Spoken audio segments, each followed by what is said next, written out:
Hello experts. जैसा कि आप लोग जानते हो, अपनी क्लासिक सीरीज के दौरान मैं सिर्फ बेन 10 के क्लासिक में दिखाए गए एलियंस को ही ड्रॉ कर रहा था और उन्हीं पे ट्यूटोरियल वीडियोस बना रहा था। एंड इसी वजह से मैं ऑलमोस्ट 21 दिनों से कोई भी एनिमे कैरेक्टर ड्रॉ नहीं कर पाया हूँ।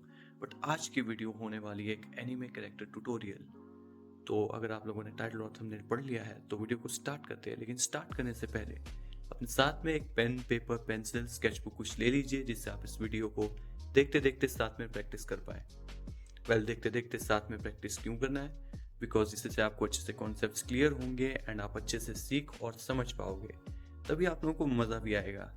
एंड इस कैरेक्टर को ड्रॉ करने के लिए ना मैं वही अप्रोच का यूज़ करूँगा जो मैं उस वक्त बेन 10 के एलियंस को ड्रॉ करते वक्त यूज़ किया करता था। तो चलो वीडियो को स्टार्ट करते हैं। हमेशा की तरह हम लोग स्टार्ट करेंगे हमारे स्टेप नंबर 1 से, जो कि है सिंप्लीफाइंग का।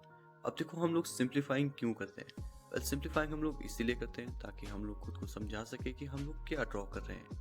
आसान भाषा में आप लोग किसी भी कॉम्प्लेक्स या फिर कॉम्प्लिकेटेड सब्जेक्ट को सिंपल लाइंस में ब्रेक डाउन करते हो। और ऐसा करना ज़रूरी क्यों होता है? इसी से ज़्यादा अच्छे से क्लैरिटी मिलती है कि कौन सी चीज़ कौन से एंगल में है और कैसे कैसे उसके प्रोपोर्शंस हैं, ताकि जब हम लोग बाद में इनके ऊपर डिटेलिंग भरने जाएं तो हमें ज़्यादा प्रॉब्लम फेस ना करनी पड़े और हमारे स्केच का फ्लो भी ना टूटे। अब देखो, स्केच का फ्लो क्या होता है या प्रोपोर्शंस क्या होते हैं? एक होता है फ्लो, समझ रहे हो? जैसे बालों को देख लो। इस वक्त आप अपने बालों को देख लो, ठीक है? आपके बालों में एक फ्लो होगा जिस वजह से वो इस तरफ जाएंगे, इस तरफ जाएंगे, फिर ऐसे करके ऐसे मुड़ जाएंगे पीछे से। इस चीज़ को हम लोग फ्लो कहते हैं। स्केचेस में भी एक फ्लो होता है जो आपको बिगाड़ना नहीं है। ये फ्लो उन्हीं की फील होती है। अगर यही चीज़ चली गई तो फिर कोई फ़ायदा नहीं रह जाता ड्रॉ करने का आगे।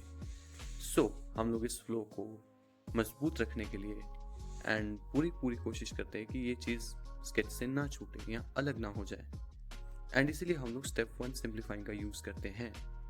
अब देखो, स्ट्रेट लाइंस का यूज़ करने से हमें क्या एडवांटेज मिलता है? एडवांटेज ये मिलता है कि आप लोग अच्छी तरीके से समझ पाते हो कि कौन सी चीज़ कौन से एंगल में है।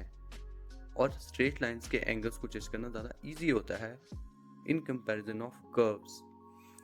लेट्स से अगर आप लोग शेप्स वाली अप्रोच को लेते हो, जिसमें आप लोग डिफरेंट शेप्स ड्रॉ करते हो एंड शेप्स के अकॉर्डिंग उसके बाद आप लोग डिटेलिंग भरना स्टार्ट करते हो, तो शेप्स में ना कई बार होता है कि लाइक सर्कल बहुत ज़्यादा यूज़ होता है और कर्व लाइंस बहुत ज़्यादा यूज़ होती हैं। अगर आप लोग पहले से ही ऐसे ड्रॉ करते हैं और आपको अच्छा लगता है तो आप कर सकते हो, बट अगर आप एकदम बिगिनर हो तो आप लोगों को स्ट्रेट लाइन से यूज़ करना चाहिए सबसे पहली बार। क्योंकि स्ट्रेट लाइंस का यूज़ करके आप इजीली समझ पाओगे कि कौन सी चीज़ कहाँ पर है। तो अब देखो, स्ट्रेट लाइन में ब्रेक डाउन करते कैसे हैं? सिंपल सी बात है। कोई भी सब्जेक्ट आपको दिख रहा है, आप बस सिंपली स्ट्रेट लाइन यहाँ तक खींच लो, एक, फिर यहाँ तक खींच लो, फिर यहाँ से ऐसे खींच लो, फिर एक लाइन ऐसे खींच लो, फिर एक लाइन ऐसे खींच लो। समझ रहे हो? इस तरीके से आप डिफरेंट स्ट्रेट लाइंस को अलग अलग एंगल्स में लगाओगे और इस बात को कंफर्म करोगे कि कौन सी चीज़ किस एंगल में है। ओके, जब हमारा ये स्टेप 1 कंप्लीट हो जाए तो हम लोग अपने स्टेप 2 की तरफ जाएंगे। लेकिन स्टेप 2 की तरफ जाने से पहले हमने जो अपना बेसिक स्ट्रक्चर क्रिएट किया था स्टेप 1 में, उसे हम हल्का हल्का इरेज कर देते हैं।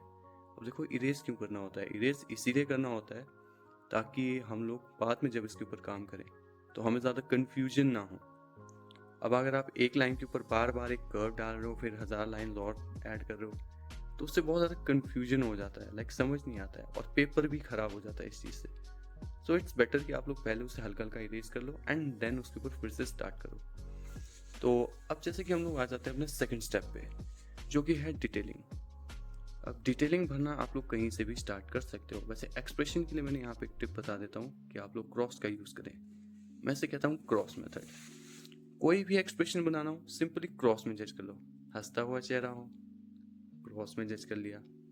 गुस्सा आ रहा हो, क्रॉस में जज कर लिया। अब देखो, जो क्रॉस की लाइन्स है वो भी डायरेक्टली स्ट्रेट नहीं लगती है, वो भी बिल्कुल उसी फ्लो में लगती है और उसी डायरेक्शन में लगती है जिस डायरेक्शन में वो एक्सप्रेशन होता है। लेट्स से अगर आपको अभी मेरा चेहरा ऐसा दिख रहा है, ठीक है, तब तो क्रॉस की लाइंस बिल्कुल स्ट्रेट लगेंगी। लेकिन अगर मेरा चेहरा थोड़ा सा मुड़ा हुआ है इस तरफ, तो अब देखो क्रॉस की लाइन ना कुछ इस तरीके से कर्व हो जाएगी हल्की सी, और फिर यहाँ से ऐसे, फिर यहाँ से ऐसे जाएगी। समझ रहे हो? एंगल चेंज हो गया। एंड यही चीज़ का जजमेंट लगाना आप लोगों को आना चाहिए। और अगर आप ये चीज़ कर पा रहे हो तब तो आपको एक्सप्रेशन ड्रॉ करने में प्रॉब्लम होगी ही नहीं। एंड जैसे हैंड्स ड्रॉ करने में अभी भी प्रॉब्लम होती है, चैनल पे मेरी वीडियो बनी हुई है ऑलरेडी, आप लोग जाके देख सकते हो और आपको फिर कभी प्रॉब्लम आएगी नहीं हैंड्स ड्रॉ करने में। एक बहुत ही सिंपल सा मेथड है। एंड देखो, अब डिटेलिंग भरना भी ज़्यादा कोई टफ काम नहीं है, बस आपको आराम से जूम मार मार के एक एक चीज़ को अच्छे से डिटेल करना है, पेशेंस रखना है बस।